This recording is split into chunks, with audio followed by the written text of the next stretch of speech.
اعوذ باللہ من الشیطان الرجیم بسم اللہ الرحمن الرحیم الحمد للہ رب العالمین الرحمن الرحیم والصلاة والسلام علی سید الانبیاء والمرسلین امام المتقین خاتم النبیین سیدنا و مولانا محمد وعلی آلہ و اصحابہ اجمعین۔ الحمدللہ کل پرسوں عید پہ ہماری اصلاحی بڑی اچھی گفتگو رہی۔ آج اب کچھ سوالات جو ہمیں بھیجے گئے ہیں ان کے جواب۔ موضوع جو ہے وہ ہے ہم مسلمانوں کے قبلہ اول کا مقدمہ ہے کیا، اور اس کے علاوہ یہ پچھلے چند ہفتوں سے بہت زیادہ شور ان کے وہ لال سرخ بچڑوں کے حوالے سے بہت زیادہ ایک شور، اس پہ بھی سوال موصول ہوا ہے، تو ہم ان ذرا سوالوں کو ایک ایک کر کے دیکھ لیتے ہیں۔ 3 سوال تو ان سوالات میں ایسے ہیں جن پہ ہم پہلے ہی بڑی تفصیلی گفتگو ایک جمعۃ المبارک کو کر چکے ہیں، اس لیے اس پہ تو دوبارہ بات کرنے کی ہمیں ضرورت نہیں ہے۔ اس کا وہ چونکہ اپلوڈڈ ہیں تو اگر کسی کو ضرورت ہو تو اس کا لنک وہ ہم سے لے سکتا ہے۔ سب سے پہلے تو ذہن میں یہ رکھیں کہ یہ جو قبلہ اول کا مقدمہ ہے، اس میں یہ جو لفظ اسرائیل استعمال ہوتا ہے، ہم مسلمان تو بنیادی طور پہ اس لفظ کو اس ملک کے لیے استعمال کرنا جائز ہی نہیں سمجھتے۔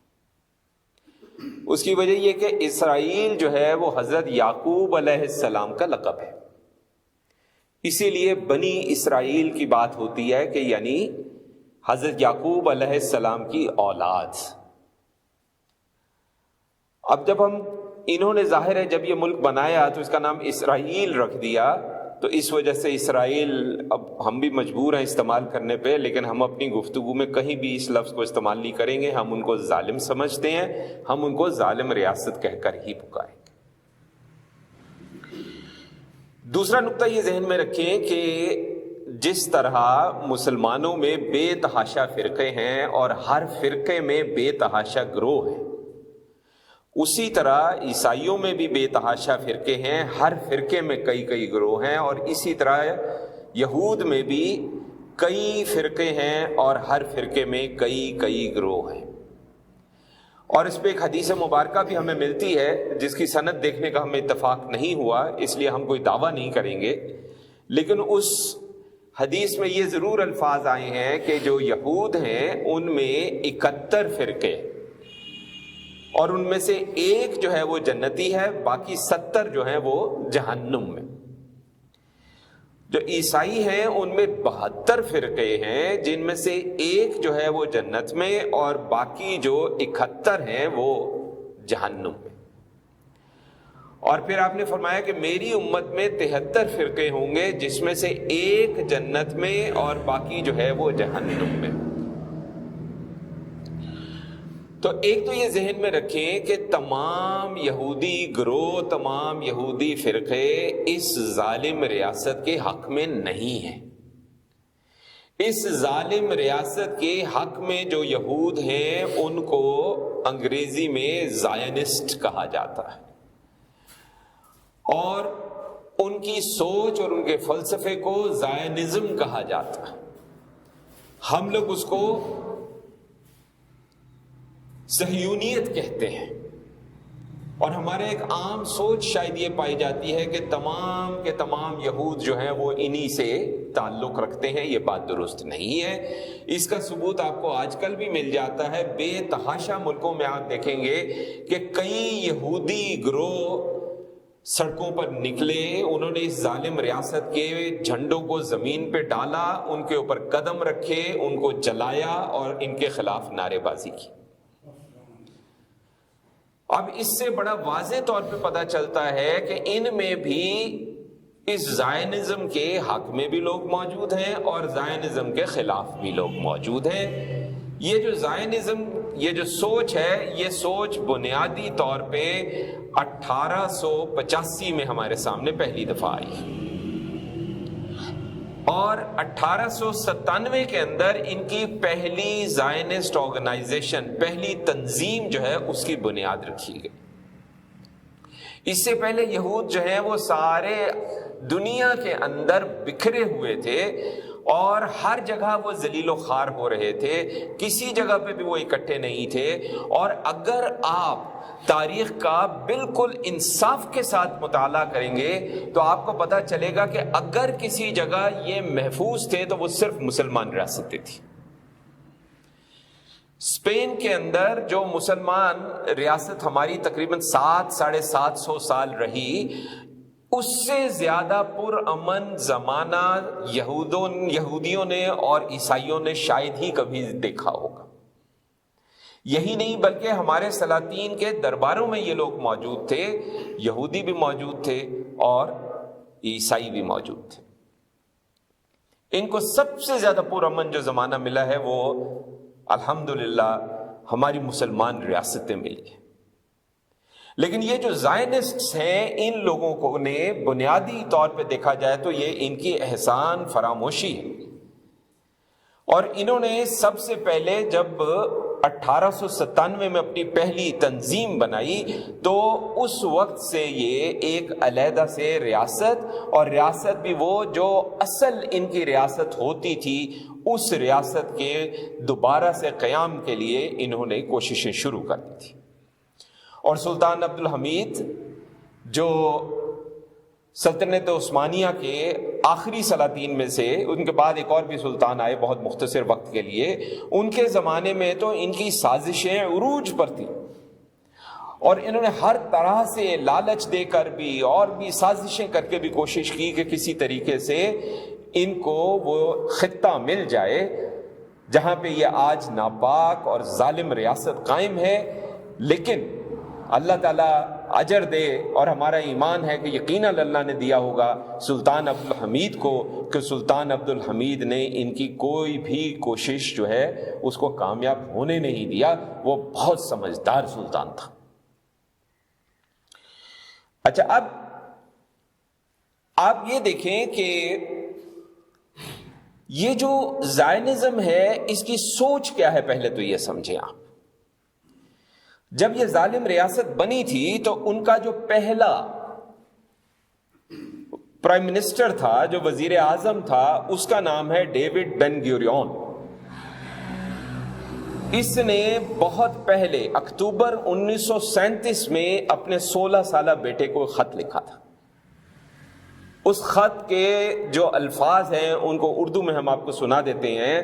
وہ الفاظ یہ ہیں کہ ہمیں عربوں کو باہر نکال کرنا چاہیے اور ان کی جگہوں پر قبضہ کرنا چاہیے، اور اگر ہمیں طاقت کا استعمال کرنا ہے تو یہ طاقت عربوں کو بے دخل کرنے کے لیے نہیں ہم استعمال کر رہے، بلکہ ان جگہوں پر بسنے کے لیے کر رہے ہیں کہ جو ہم اپنا حق سمجھتے ہیں، اور اپنے حق کی ضمانت دینے کے لیے ہم یہ طاقت جو ہے وہ استعمال کر سکتے ہیں، اور ہمارے اختیار میں یہ طاقت ہے۔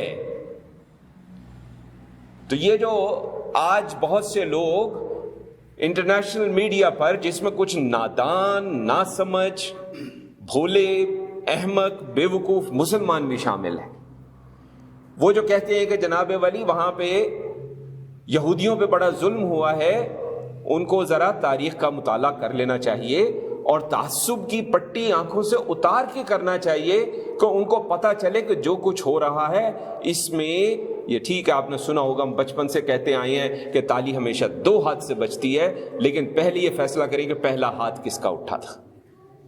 پہلا ہاتھ ان زائنسٹس کا اٹھا تھا، مسلمانوں کا نہیں اٹھا تھا۔ اور ہمارے مسلمان بھائی بہن، ماں باپ ایک انتہائی بڑی حماقت شروع میں کر گئے۔ ان لوگوں نے آ کر خوب زیادہ رقم دے کر بہت سی زمین خریدی ان سے، اور یہ حماقت کر گئے کہ یہ بیچ گئے۔ غربت بہت بری چیز ہے۔ غربت اتنی بری چیز ہے کہ کبھی کبھی انسان سے اس کا ایمان بھی جو ہے وہ لے جاتی ہے۔ اللہ تعالیٰ سے ہمیشہ پناہ مانگنی چاہیے کہ یا اللہ ہمیں غربت سے بچا، اور اگر ہمارے نصیب میں غربت ہے تو ہمیں اذن و توفیق بخش کہ ہمارا ایمان اتنا مضبوط ہو جائے کہ یہ غربت جو ہے وہ گمراہی کے راستے پہ نہ ہمیں کہیں ڈال دے۔ اسی طرح بہت زیادہ پیسہ بھی انسان کو گمراہی میں ڈال دیتا ہے، اس میں بھی انسان کو چاہیے کہ اللہ کا شکر ادا کرے کہ یا اللہ تو نے مجھے اتنا نوازا ہے مالی طور پہ، اور دنیا میں اتنا مجھے کامیاب کیا ہے، اتنی مال و دولت دی ہے، یا اللہ میرے ایمان کی حفاظت کے لیے مجھے اذن و توفیق بخش، مجھے قوت بخش کہ کہیں میں گمراہ نہ ہو جاؤں۔ یہ دونوں معاملات جو ہیں ایسے ہیں کہ جس میں اللہ تبارک و تعالیٰ سے پناہ مانگنے کی اور اس کا فضل مانگنے کی ضرورت ہے۔ اب اس کے اندر سب سے آگے جو آیا وہ آیا برطانیہ، برٹن، یو کے۔ انہوں نے سازشوں کا ایسا بازار گرم کیا کہ سلطنت عثمانیہ کے ٹکڑے ہوئے، عرب کے ٹکڑے ہوئے۔ آپ میں سے کچھ لوگوں نے ایک نام سنا ہوگا، Lawrence of Arabia, D Lawrence.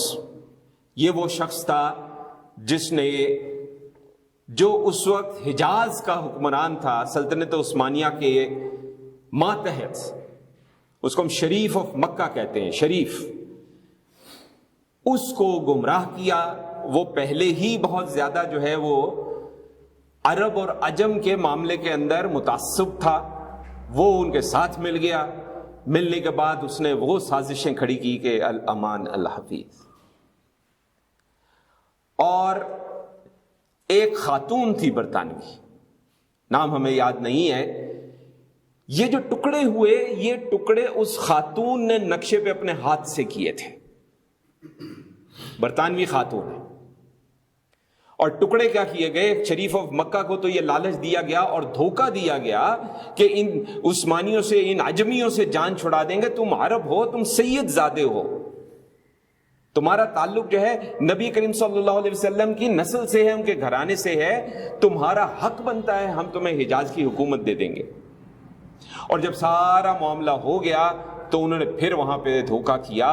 یہ سارا کچھ انہوں نے سعود کو دے دیا، بنی سعود کو، جو آج یہ سعودی عرب جو کہتے ہیں، یہ بنی سعود جو ہے، ابن سعود کے ساتھ انہوں نے سازش کر کے ان کو دے دیا۔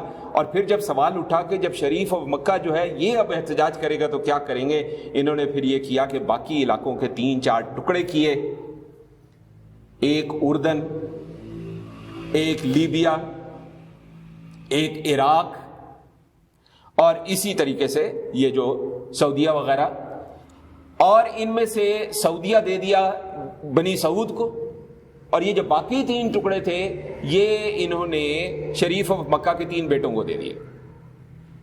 لیبیا بھی اس کے بیٹے کو ملا، وہ وہاں بادشاہ تھا، عراق بھی اس کے بیٹے کو ملا، وہ بادشاہ تھا، اردن بھی اس کے بیٹے کو ملا، وہ بادشاہ تھا۔ پھر بعد میں تحریکیں چلی تو عراق سے اس خاندان کا صفایا ہوا اور صدام حسین آ گیا۔ دوسری طرف لیبیا سے اس خاندان کا صفایا ہوا اور وہاں پہ کرنل قذافی آ گیا۔ اور تیسری طرف اردن آج بھی جو وہاں کا بادشاہ ہے وہ شریف آف مکہ کا غالباً پڑ پوتا ہے یا شاید اس کا بیٹا ہے۔ اس طرح سے انہوں نے ساری سازشیں کی، اور شریف آف مکہ نے جس طرح اس سازش میں کردار ادا کیا، علامہ اقبال اللہ تعالیٰ نے اس شخص کو ایسی کوئی سمجھ اور ایسا کوئی فہم دیا ہوا تھا، اس نے ایک بڑا خوبصورت شعر کہا، اس نے کہا بیچتا ہے ہاشمی ناموس دین مصطفیٰ۔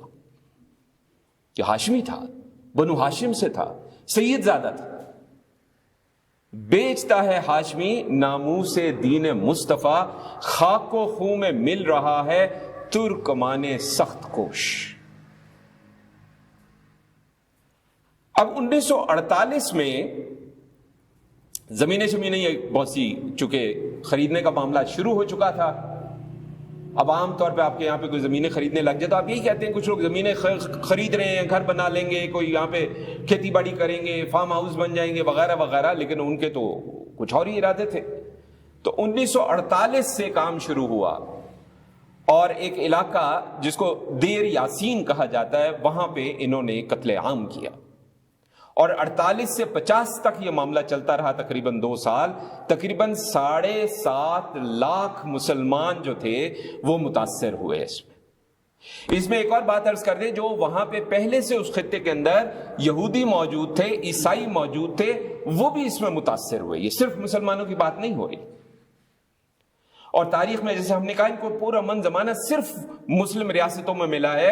عیسائی ریاستوں نے جتنا یہودیوں پہ ظلم کیا اور یہودی ریاستوں نے جتنا عیسائیوں پہ ظلم کیا وہ ان کی اپنی لکھی تاریخوں کا حصہ ہے. آپ کبھی اٹھ کے پڑھ کے دیکھیں، آپ حیران پریشان رہ جائیں گے کہ انہوں نے کیسا کیسا ظلم کیا. علامہ عبد الحلیم شرر صاحب، اللہ تعالیٰ ان کو اجر دے، انہوں نے 4 حصوں میں ایک پوری تاریخ لکھی ہے، جس کے پہلے 2 حصے اللہ کے دیے ہوئے اذن و توفیق سے ہمیں موقع ملا کہ اس رمضان شریف کے اندر ہمیں جب تھوڑا تھوڑا موقع ملا اس وقت ہم نے 2 حصے اس کے پہلے مکمل کیے. اللہ اللہ، ایسا ایسا ظلم کے بیان سے باہر ہے. یہ آج کہتے ہیں مسلمان ظالم ہیں، انہوں نے جو ظلم کیے ہوئے مسلمانوں نے جو کیا ہے وہ تو اس کے مقابلے میں کوئی حیثیت رکھتا ہی نہیں ہے. ایسے ظالم لوگ تھے. جب یہودی تھے تو انہوں نے عیسائیوں کو نہیں چھوڑا، جب عیسائی تھے تو انہوں نے یہودیوں کو نہیں چھوڑا. اور ظاہر ہے ہمارا تو ایمان ہے، حضرت عیسیٰ علیہ السلام کو اللہ تبارک و تعالیٰ نے آسمان پر اٹھا لیا ہے. لیکن عیسائی تو یہی کہتے ہیں نا کہ ان کو استغفر اللہ مسلوب کیا گیا. تو اگر ہم عیسائی کے نقطہ نظر سے دیکھیں تو بتائیں جناب ان کو مسلوب کس نے کروایا؟ یہودیوں نے کروایا. ہمارا تو ایمان ہے کہ نہیں ہوئے. اور قرآن کہتا ہے کہ یہ مغالطے میں پڑ گئے ہیں یہ لوگ جو سمجھتے ہیں کہ وہ ان کو صلیب پہ چڑھا دیا گیا، لیکن نہیں، ایسی کوئی بات نہیں. قرآن ہی کہتا ہے کہ نہیں، اللہ نے ان کو اٹھا لیا. اور قرآن سے بھی ثابت ہوتا ہے اور احادیث مبارکہ سے بھی ثابت ہوتا ہے کہ ایک وقت آئے گا کہ جب حضرت عیسیٰ علیہ السلام دوبارہ دنیا پہ تشریف لائیں گے اور دجال کے ساتھ جو اصل مقابلہ ہوگا، جس میں دجال کی تباہی ہے اور دجال کے ساتھیوں کی بربادی ہے، وہ حضرت عیسیٰ علیہ السلام کی آمد پر ہی ہوگا. اس پہ کوئی دوسری رائے نہیں. ان 2 سالوں میں پھر بالآخر 50 تک پہنچتے پہنچتے انہوں نے لوگوں کو گھروں سے نکالا، باقاعدہ خاردار باڑ کے بڑے بڑے انہوں نے کیمپ بنائے، اس کے اندر انہوں نے بند کیا. اس کے بعد ٹرکوں میں بھر بھر کے اس غزہ کے اندر لے جا کے انہوں نے پھینکا. یہ جو غزہ اس وقت ہے، یہ غزہ بنیادی طور پر پناہ گزی کیمپ کے طور پہ ان کو ملا تھا. یہ ریفیوجی کیمپس تھے. آپ یہ نہ سمجھے کہ یہ کوئی بہت زبردست قسم کی ان کے پاس ریاست تھی. یہ تو استغفر اللہ جیسے احسان کیا گیا، اپنی جگہ سے نکال کے وہاں پہ پھینک دیا گیا کہ جاؤ یہاں پہ رہو. تو اور اس کے بعد ساری دنیا میں جو بکھرے ہوئے جو یہودی تھے، جو زائنسٹ سوچ کے حامی تھے، ان کو اکٹھا کر کر کے لایا گیا اور یہاں پہ آباد کیا گیا. اس کے بعد دیکھیں کیا ہوا. ایک پہلی عرب جنگ ہوئی اس ظالم ریاست کے ساتھ. ہم نے پہلے کہا کہ ہم لفظ اسرائیل استعمال نہیں کریں گے ان کے لیے، کیونکہ اسرائیل حضرت یعقوب علیہ السلام کا لقب ہے. ہم ان کو کیوں اسرائیل کہیں؟ یہ ایک ظالم ریاست ہے. اس ظالم ریاست کے ساتھ عربوں کی ایک پہلی جنگ ہوئی. بس اس کے اندر عرب ہار گئے. انہوں نے اس وقت جو اب بڑا یونائٹڈ نیشن ہم بھی سنتے ہیں، آپ بھی سنتے ہیں. یونائٹڈ نیشن کی سنتا کون ہے؟ یونائٹڈ نیشن کی سننے کے لیے ہم ہی رہ گئے ہیں، پاکستان جیسے لوگ ملک ہی رہ گئے.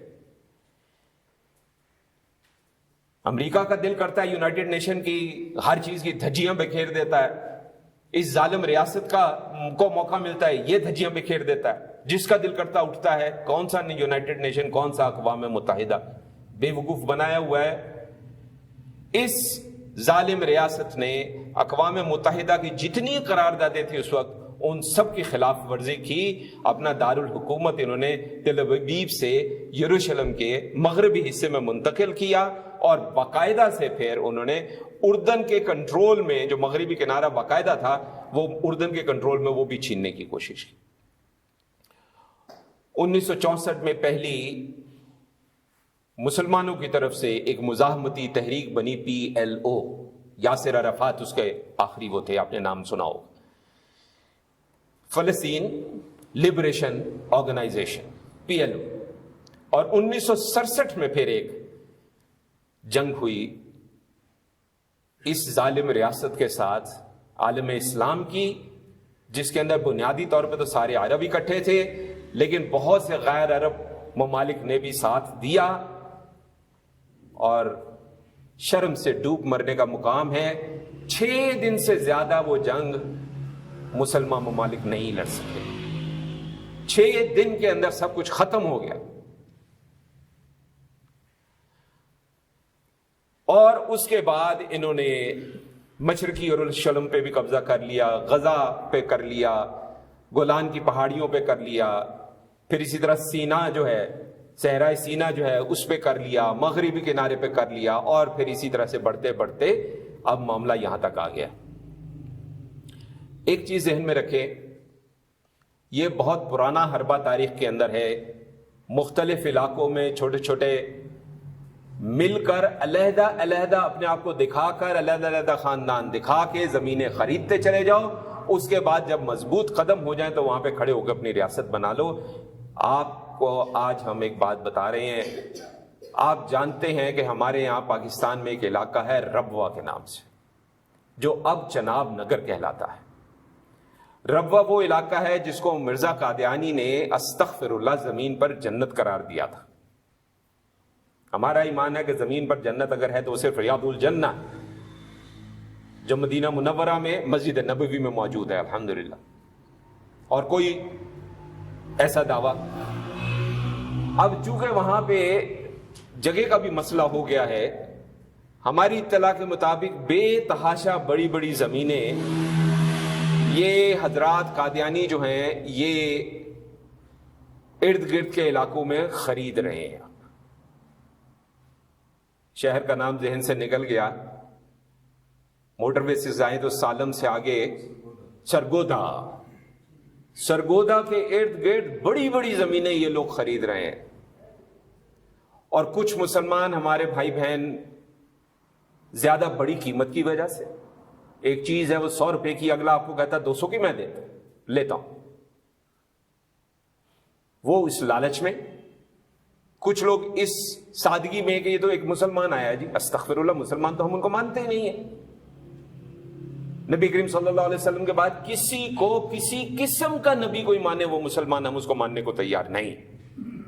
اس میں کوئی کسی قسم کا شک و شبہ نہیں ہونا چاہیے.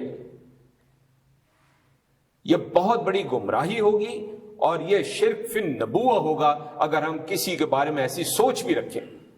اور ہم یہ نہیں کہہ رہے کہ نبوت، ہم کہہ رہے کسی قسم کی نبوت کہ جی یہ شریعتی نبی ہے، یہ غیر شریعتی نبی ہے، یہ پتہ نہیں بزوری نبی ہے تو یہ مثل نبی ہے، استغفر اللہ.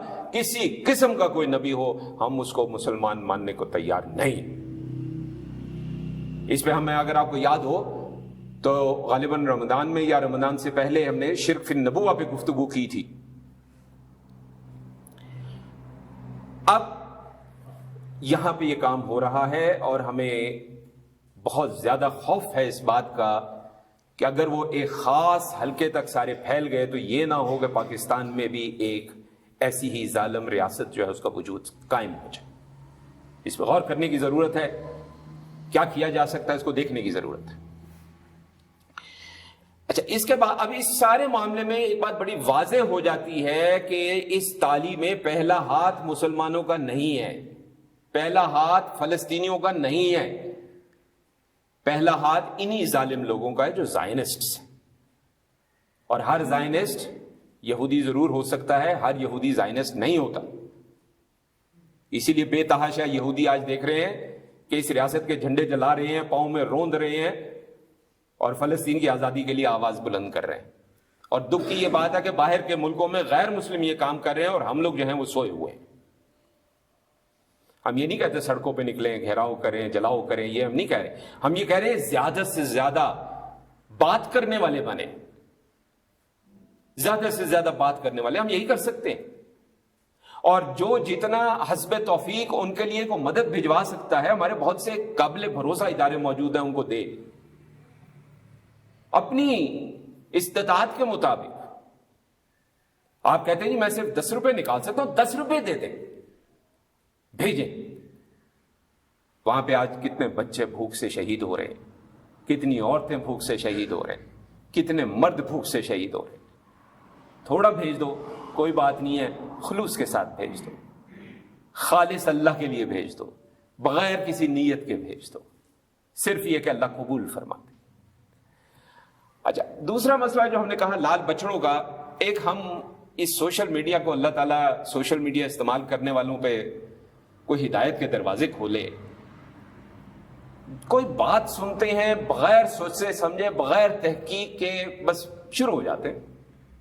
یہ لال بچڑوں کی کہانی کا اسلام سے کوئی تعلق نہیں ہے، نہ اس کا کوئی تذکرہ قرآن میں ہے، نہ اس کا کوئی تذکرہ حدیث میں ہے، نہ اس کا تذکرہ کسی آپ کو اقوال صحابہ میں ملتا ہے۔ کچھ لوگ سورہ البقرہ کی وہ لال بچڑے والی بات لے آتے ہیں کہ دیکھیں جی قرآن میں ہے، جناب وہ جو واقعہ تھا وہ واقعہ ہو گیا، اس واقعے کے جو نتائج اللہ تبارک و تعالیٰ نے وعدہ کیے تھے وہ نتائج مل گئے، وہ بات ختم ہو گئی۔ اس میں کہیں یہ نہیں لکھا گیا کہ آج لال بچڑے یہودی جو ہے وہ اگر ذبح کر دیں گے یا اس کی قربانی دے دیں گے تو یہاں پہ ان کی ریاست قائم ہو جائے گی، یا یہاں پہ ان کا ہیکل سلیمانی بن جائے گا اور مسجد اقصی جو ہے ختم ہو جائے گی۔ ایسا کوئی ایمان یا اس پہ دجال آ جائے گا، ایسی کوئی بات دین اسلام کی کسی معتبر روایت سے یا قرآن سے ثابت نہیں ہے۔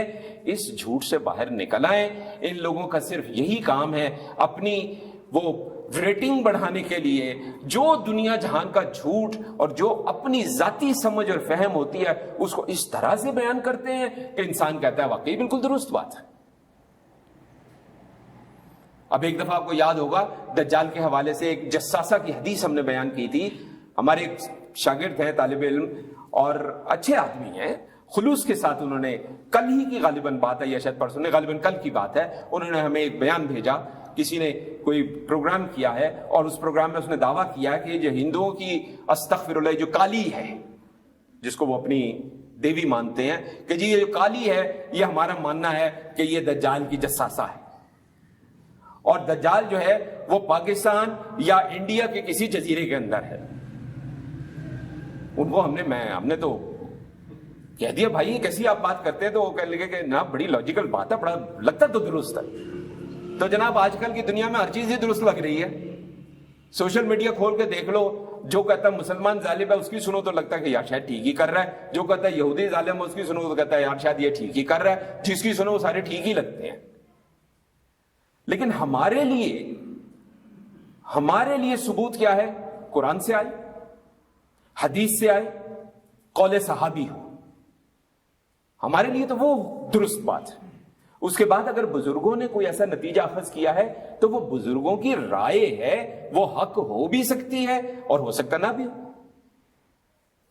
دیکھیں جی بغیر شبے کے جو بات درست ہے اور حق ہے وہ قرآن و حدیث سے ہے، اور اگر اسی تشریح میں کسی صحابی نے کوئی بات کی ہے تو ہمارا ایمان ہے الحمدللہ۔ لیکن کیا صحابہ کی مختلف معاملات کے اندر آراء آپس میں اختلاف نہیں آتا؟ کبھی بے تحاشا ملتا ہے اختلاف۔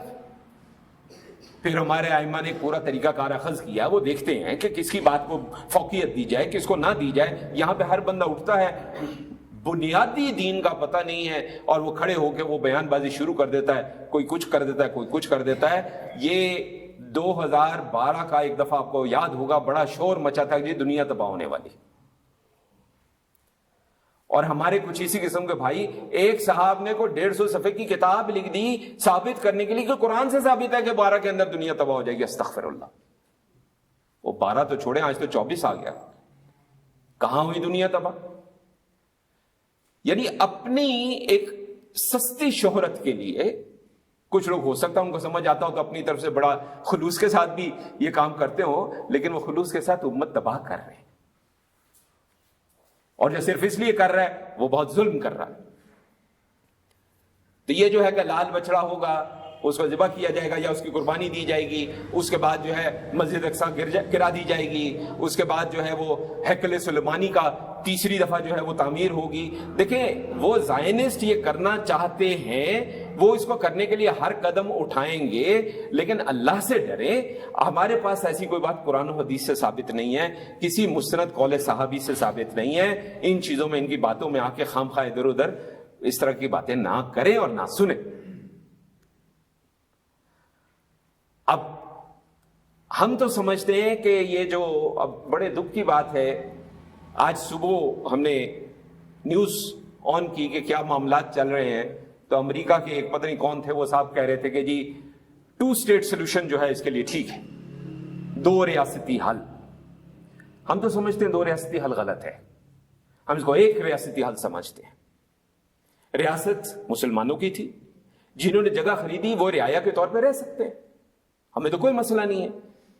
کیا مسلمان ملکوں میں یہودی نہیں رہتے؟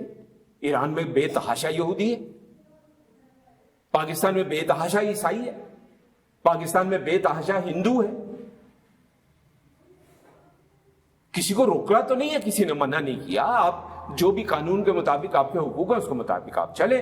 جو تھوڑے بہت وقتاً فوقتاً کوئی مسائل پیدا ہوتے ہیں وہ ہر جگہ ہوتے ہیں، کیا لندن امریکہ یورپ میں نہیں ہوتے؟ ہمارے یہاں ہو جائے تو وہ ایسے کہتے ہیں جیسے پتہ نہیں استغفر اللہ مسلمانوں نے کیا کر دیا، اور ہم مسلمان بھی فوری طور پہ فوری ڈیفینسو ہو جاتے ہیں، دفاعی پوزیشن، نہیں جناب ہم سے غلطی ہوگی، کوتاہی ہو، نہیں جی ہم تو بڑے اچھے ہیں، ہم تو بڑے اچھے ہیں۔ کس کو بتا رہے ہیں بڑے اچھے ہیں؟ انہوں نے ماننے نہیں ہے کہ آپ اچھے ہیں، کیوں اپنا وقت ضائع کر رہے ہیں؟ مسئلہ سارا یہ ہے کہ ہمارے عالم اسلام نے بھی 2 ریاستی حل قبول کر لیا ہے۔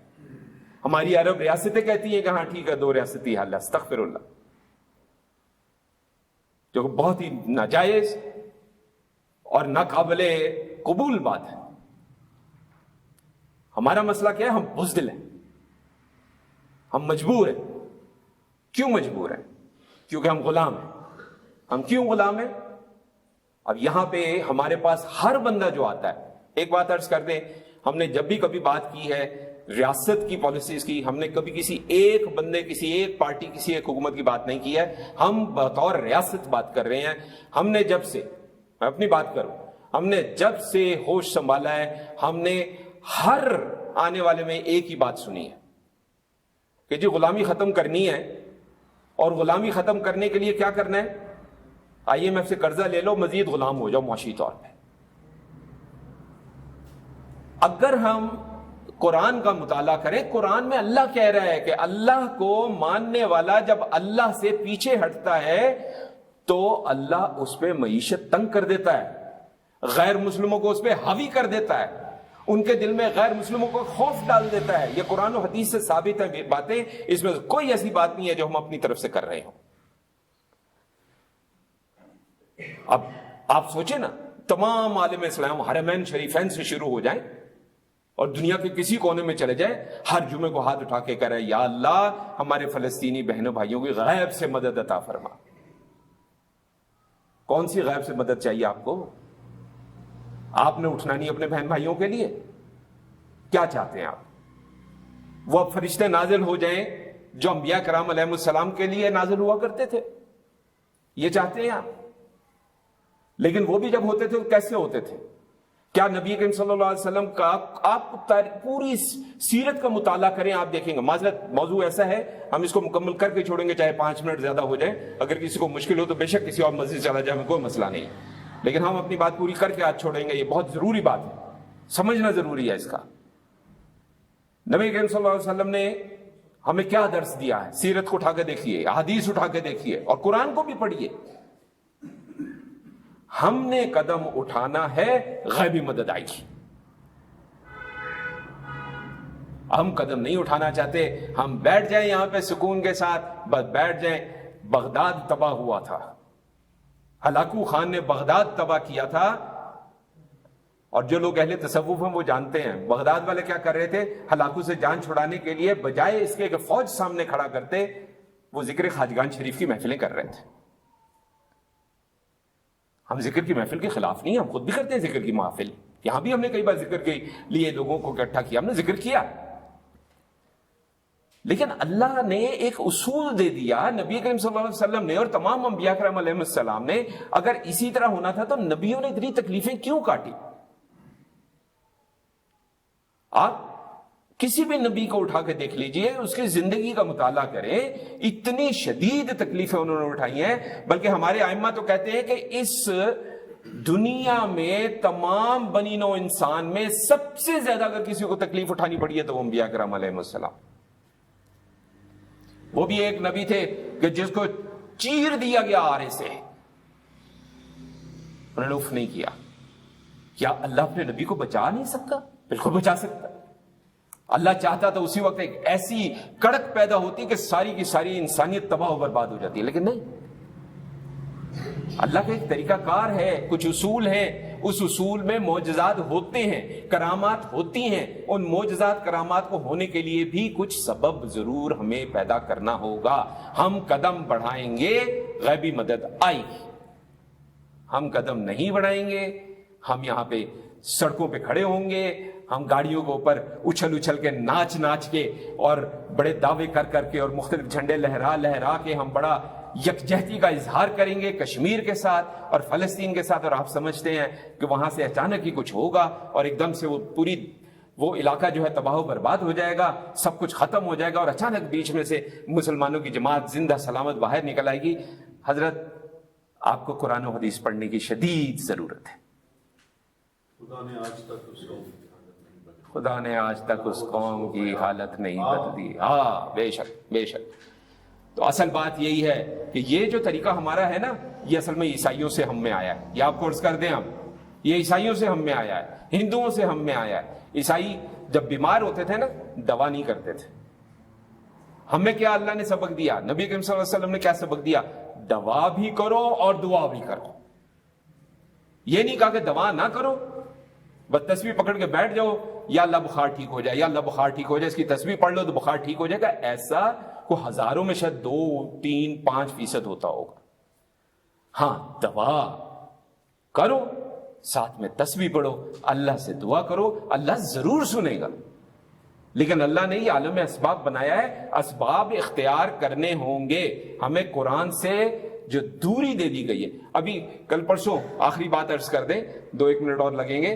کل پرسوں ہی کی بات ہے، ایک پوسٹ ہمیں بھیجی کسی نے، اس کے اندر انہوں نے کہا کہ دیکھیں جی فلسطین میں پتہ نہیں اتنے لاکھ بندہ مسلمان سجدے میں گیا ہوا ہے، اس پوسٹ کو اتنا پھیلاؤ کہ اسرائیل جو ہے وہ خوف زدہ ہو جائے۔ او بھائی جان، آپ کے نماز پڑھنے سے کسی کو کوئی خوف نہیں ہے، آپ کے اللہ کے لیے کھڑے ہونے سے خوف ہے۔ کیا آج آپ چلے جائیں، یورپ میں چلے جائیں، امریکہ چلے جائیں، آسٹریلیا چلے جائیں، وہاں مساجد نہیں ہیں، اسلامک سینٹرز ہیں، بڑے بڑے نیک پرہیزگار اور بڑے بڑے قابل علماء ہیں وہاں پہ موجود، کوئی خوف نہیں ہے کسی کو آپ کے نماز پڑھنے سے۔ یہاں ہم کہتے ہیں پاکستان میں موجود اگر 22 کروڑ 23 کروڑ عوام ساری کی ساری ایک وقت میں نماز پڑھے، سجدے میں چلی جائے، تو ان کو کوئی خوف نہیں ہے، کیونکہ انہیں پتا ہے کہ یہ صرف سجدہ ہی کر سکتے ہیں، قدم نہیں بڑھا سکتے۔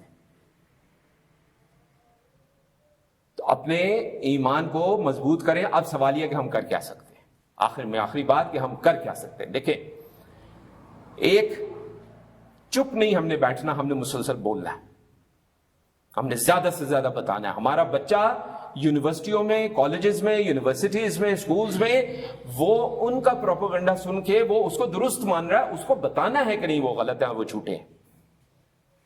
اس کے بعد جتنی ہم ان کی مدد کر سکتے ہیں وہ کریں، اور تیسری بات جو ہم کر سکتے ہیں وہ یہی ہے کہ کثرت سے دعا کریں۔ عوام تو یہی کر سکتی۔ آپ میں سے کوئی اگر کہے جی میں جہاد کے لیے چلتا ہوں، آپ میں سے کتنے لوگوں کو پستول اٹھانی بھی آتی ہوگی، اور وہاں پہ ٹرینڈ آرمی پوری کھڑی ہوگی، آپ ایک پستول اٹھا کے کیا تیر مار لیں گے؟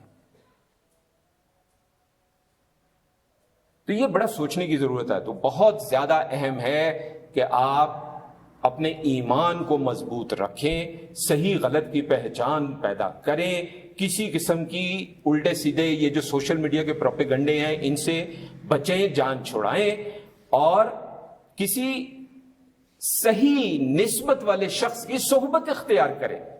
دین صرف پڑھنے سے نہیں آتا، صحبت ساتھ اختیار کریں تو آتا ہے۔ صرف پڑھنے سے اگر آتا ہوتا تو ہمارے بے تحاشا لوگ ایسے ہیں، وہ بڑے کئی ہمارے دانشور ٹیلی ویژن پہ آتے پھرتے ہیں جنہوں نے ساری عمر فلاں ڈپارٹمنٹ میں کام کرتے رہے، نکلے تو اب فارغ ہو گئے، کیا کریں جی قرآن کی تفسیر لکھ لو۔ اور بھائی آپ کی پشتوں کو بھی پتا ہے قرآن کی تفسیر کیسے لکھی جاتی ہے۔ وہ پھر کیا لکھتے ہیں، اس کو ہم کہتے ہیں تفسیر بالرائے۔ وہ تفسیر اپنی رائے کے مطابق لکھتے ہیں، وہ حدیث اقوال صحابہ کے مطابق نہیں لکھتے ہیں۔ وہ تفسیر بالروایہ نہیں ہوتی، اور پھر تفسیر بالقرآن بھی نہیں ہوتی، وہ تفسیر بالرائے ہوتی ہے، اور وہ صریحاً جھوٹ ہوتا ہے۔ اس لیے کسی صاحب نسبت شخص سے صحبت اختیار کریں۔ اگر ذاتی صحبت مشکل ہے تو آج کل انٹرنیٹ موجود ہے، آپ اس کے ساتھ انٹرنیٹ پہ صحبت اختیار کریں، ایسی کون سی بات ہے؟ ہمارے صاحبزادے ہیں، ان کے جتنے بھی اساتذہ ہیں اس میں 4-5 اساتذہ ایسے ہیں جو مڈل ایسٹ کے ہیں اور وہ ترکی کے ہیں، وہ سارے وہاں بیٹھے ہوئے، آن لائن صحبت ہوتی ہے، اور جو یہاں پاکستان میں ہیں، اسلام آباد پنڈی میں، ان کی صحبت تو ہے ہی ہے، کوئی حرج نہیں ہے۔ جب اللہ نے آپ کو یہ نعمت دے دی ہے تو اس کو اختیار کریں، صحبت اختیار کریں، اور یہ اس سارے جھوٹے پروپیگنڈے سے اپنی جان چھڑائیں اور کوشش کریں کہ آپ صحیح لوگوں کے ساتھ اٹھے بیٹھیں، صحیح کتابوں کا مطالعہ کریں اور اپنے ایمان کو مضبوط کرنے کی کوشش کریں۔ اللہ تعالی ہمیں اس میں توفیق دے۔ وصلی اللہ علی خیر خلقہ سیدنا و مولانا محمد وعلی آلہ و اصحابہ اجمعین برحمتک یا ارحم الراحمین۔